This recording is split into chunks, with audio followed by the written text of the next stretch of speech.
Halo semuanya, kembali lagi di YouTube channel aku bersama aku Sylvia Dewi. Nah, di video kali ini sesuai dengan judulnya, aku mau menceritakan semua mata kuliah yang ada di FKH UGM selama semester pertama. Nah, video ini cocok untuk kalian yang sudah dinyatakan diterima di FKH UGM, biar kalian memiliki gambaran bagaimana sistem pembelajaran dan bagaimana sistem kurikulum yang ada di FKH UGM, ataupun kalian yang sedang berjuang untuk masuk FKH UGM, biar kalian tetap termotivasi. Nah, pertama-tama yang kalian harus tahu, di FKH UGM sendiri, sistemnya itu adalah sistem SKS atau Satuan Kredit Semester.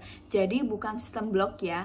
Nah, kurikulum yang berlaku di FKH UGM sendiri adalah 151 SKS. Nah, 151 SKS ini terdiri atas 138 SKS untuk mata kuliah wajib, 10 untuk mata kuliah pilihan, dan 3 SKS untuk KKN.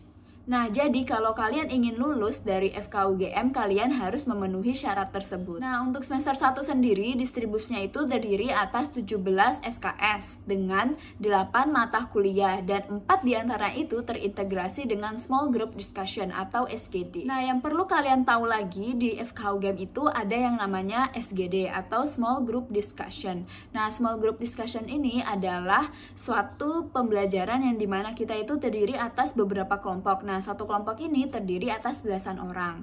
Nah, dan dengan didampingi oleh fasilitator atau seorang dosen, di sini kita akan membahas suatu masalah yang telah dirangkum dalam suatu skenario. Nah, skenario ini terintegrasi dengan mata kuliah yang kita pelajari di semester tersebut. Nah, output dari SGD sendiri adalah berupa laporan dan juga presentasi yang akan dipresentasikan di pertemuan selanjutnya. Untuk SGD sendiri itu dilakukan di 2 minggu sebelum ujian akhir ataupun ujian tengah semester. Nah, jadi dalam seminggu itu ada 2 pertemuan SGD, yakni yang pertama itu adalah kita membahas skenario tersebut. Nah, yang kedua adalah kita memaparkan hasil diskusi terhadap skenario tersebut. Jadi di FKH itu nggak hanya kita belajar di kuliahan, kemudian praktikum, lalu selanjutnya ada juga yang namanya SGD atau Small Group Discussion yang udah aku jelasin tadi. Nah, itu tadi adalah seputar Small Group Discussion atau SGD. Nah, sekarang kita kembali ke topik awalnya. Lalu, apa aja mata kuliah yang ada di FKH UGM selama semester pertama? Nah, yang pertama itu adalah pendidikan agama. Nah, walaupun kita sudah menerima pendidikan agama secara formal atau secara sekolahan mulai dari SD sampai SMA, bahkan mulai dari TK, nah di kuliahan kita akan menerima pendidikan agama lagi. Nah, tapi menurutku apa yang kita terima di kuliahan pendidikan agamanya itu tidak sespesifik apa yang kita terima selama sekolah. Jadi lebih bersifat general seperti itu. Nah, untuk pendidikan agama sendiri memiliki bobot 2 SKS. Nah, selanjutnya setelah pendidikan agama adalah pendidikan kewarganegaraan dan pendidikan Pancasila. Nah, ini udah sering kita dapatkan juga ya selama sekolah. Nah, di sini di perkuliahan kita mengulang lagi apa yang kita pelajari tentang pendidikan kewarganegaraan dan pendidikan Pancasila. Nah, menurutku fine-fine aja sih 3 mata kuliah ini masih ada di kuliahan. Kenapa? Karena ini sebagai pegangan kita sebagai mahasiswa agar semester-semester kedepannya, walaupun kita sudah tidak mendapat mata kuliah ini, tapi kita sudah mendapat pegangan di semester 1, sehingga kita sebagai mahasiswa tidak melenceng.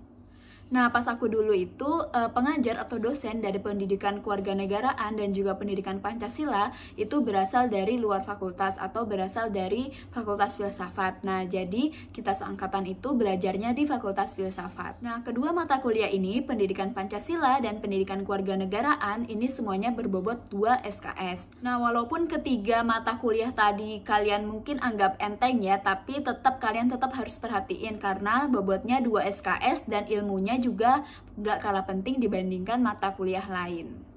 Nah, setelah pendidikan agama, pendidikan kewarganegaraan, dan pendidikan Pancasila, selanjutnya kita masuk ke inti dari kedokteran hewan sendiri. Nah, yang keempat itu ada biostatistika. Nah, siapa nih yang di sini yang mau masuk kedokteran hewan cuman untuk mau menghindari matematika? Nah, kalian kurang tepat ya, karena di kedokteran hewan sendiri kalian tetap akan mendapatkan hitung-hitungan.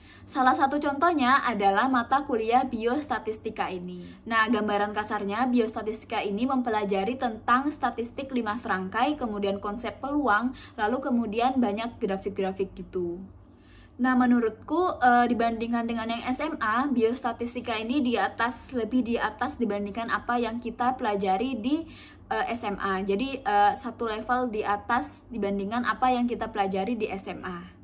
Nah, biostatistika sendiri ini berbobot hanya 1 SKS, tapi kalian jangan terkecoh ya dengan bobot 1 SKS ini, karena 1 SKS aja akan mempengaruhi nilai akhir kalian atau nilai IPS per semester kalian, apalagi menentukan juga nilai IPK kalian. Selain itu, tidak hanya di semester 1 saja kalian menerima hitung-hitungan, tapi nanti di semester 4 kalian akan mengenal yang namanya epidemiologi dan ekonomi veteriner. Nah, di sini kalian akan menghubungkan soal cerita dengan hitung-hitungan tentang statistika juga.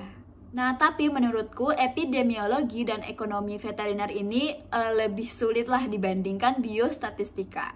Jadi kalian harus tetap memperhatikan dan juga tetap memahami mata kuliah satu ini ya, walaupun cuman berbobot 1 SKS. Nah, setelah biostatistika, selanjutnya kita masuk ke mata kuliah selanjutnya. Nah, mata kuliah ini adalah biokimia veteriner 1. Nah, siapa nih lagi yang menyangka kalau masuk kedokteran hewan itu cuman mempelajari biologi atau mempelajari makhluk hidup?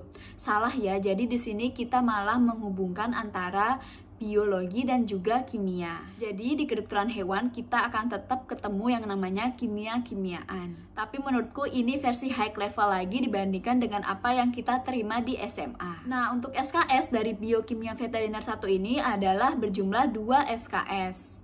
Nah, walaupun cuma berjumlah 2 SKS, kalian tetap harus memahami dan menguasainya. Kenapa? Karena di semester 2, kalian akan ketemu yang namanya biokimia veteriner 2, sekaligus juga praktikum biokimia. Jadi kalian pastikan kalian benar-benar memahami dan menguasai biokimia veteriner 1. Selanjutnya ada mata kuliah ilmu peternakan dan kewirausahaan. Di mata kuliah ini kita belajar bagaimana manajemen peternakan, sekaligus juga bagaimana kewirausahaannya. Berbeda dengan mata kuliah sebelumnya, mata kuliah ini memiliki bobot 3 SKS sekaligus praktikum.